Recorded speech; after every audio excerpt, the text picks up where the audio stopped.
Yes, my son. What's your opinion about the satanic verses?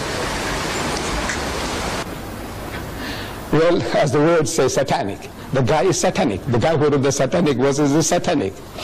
You see, the trouble is that bulk of the people, nobody has really read the book. In the Royal Albert Hall, I went and spoke about the book of Rushdie. 6,000 people. And I made the chairman to read the introduction. There's a poetic introduction, a quotation by Daniel Defoe, some literary man, his quotation about the devil. So I made the chairman to read it from the satanic verses. And the chairman read it and is asking 6,000 people, anybody at any time has read this? You know, or you have seen it anywhere, or you read anywhere?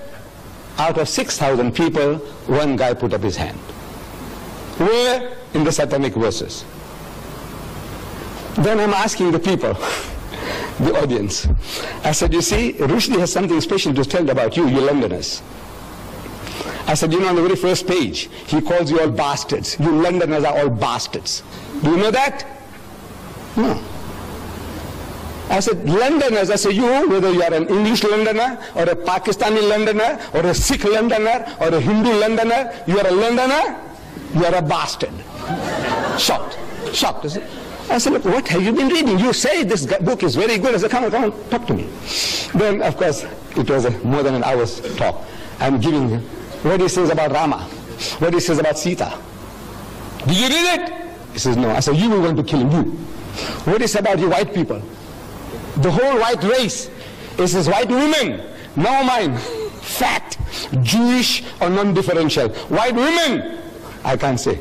There are other words. What they are good for. I can't. But I said, now you talk to me. You want to know? I said, you white man, you know what he says about your mother, your wife, your sister, your daughter. You Jew, you know what he says about your mother, your wife, your sister. I want to know what are your reactions. Then this is what he says about Rama and Sita. This is what he says about all of your whole white race. And on and on and on. The filthiest, dirtiest book in my life I ever came across was the satanic verses. Really satanic. Keep away from it. From the price point of view, at one time it was costing 15 pounds. There's 75 rands. You know 75 rands on that?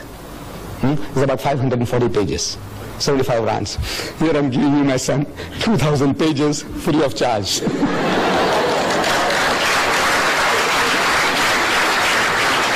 Yes. Deidat, just a while ago, you told me that Allah is very merciful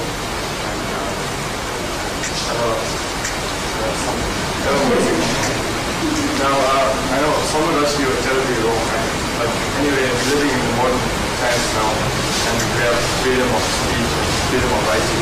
But that's besides the point. If Allah is merciful, who are we, the people, to report judgment of Rushdie? Because, you see, we didn't create Rushdie.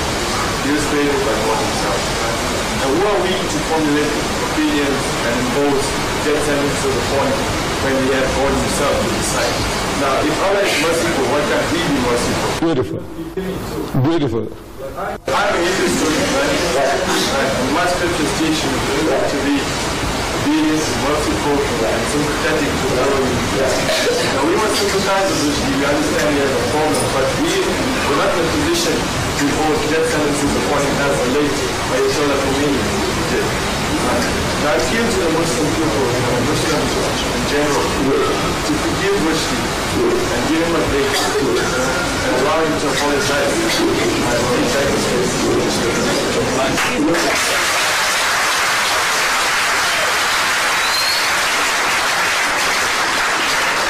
My son, very beautiful thoughts. God is merciful and we are expected to be merciful. He is just and we are expected to be just. He is beneficent, we must be beneficent. Charitable. He is holy, we must be holy. That is the teaching of Islam. That is the teaching of Hinduism. It's a beautiful teaching. But now, we are also told to respect one another.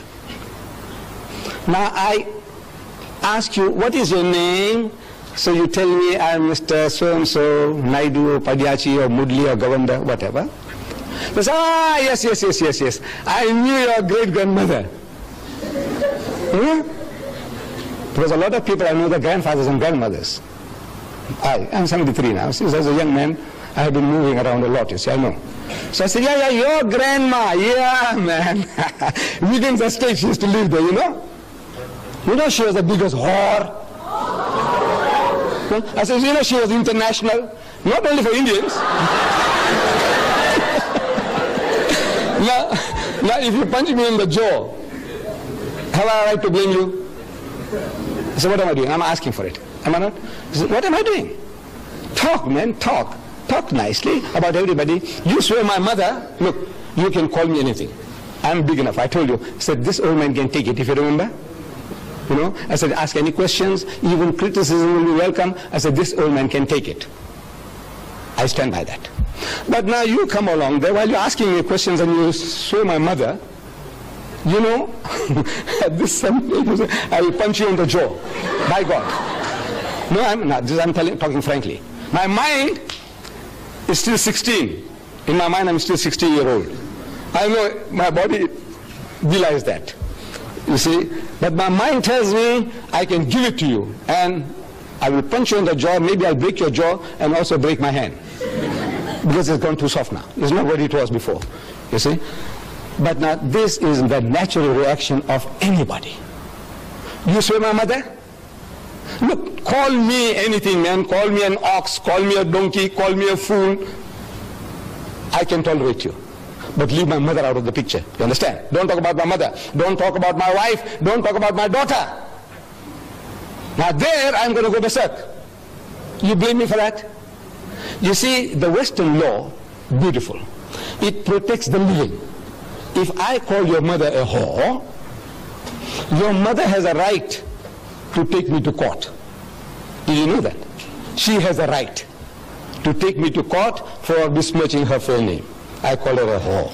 I must go and prove it. In the house of Islam, as a Muslim, in a Muslim country, if I call your mother a whore, I must produce 4 witnesses to prove it. That I saw her actually committing adultery. Not one, I saw another 3 witnesses. We all are eyewitnesses. And all the witnesses, you know, if they have to come to testify against your mom, they'll have to be consistent in their evidence and the cross-examination. If one of them fails, all the 4 will get 80 lashes each. You besmirch the fair name of a lady? Now, that is Islamic law, Western law, law of defamation. You say something about a living person, that person has a right to take you to court. That you know. But you see, Western law doesn't protect the dead. Your mother is dead, and I call her a whore. And I'm a big bully. I have a big gang behind me. I say, go on, do what you like. What can you do? What can you do? Nothing. You're helpless. Because the law doesn't protect. They say, look, then now you must bring your mother out of the grave to come and say, look, I was not a whore, which we can't do. So the stigma sticks.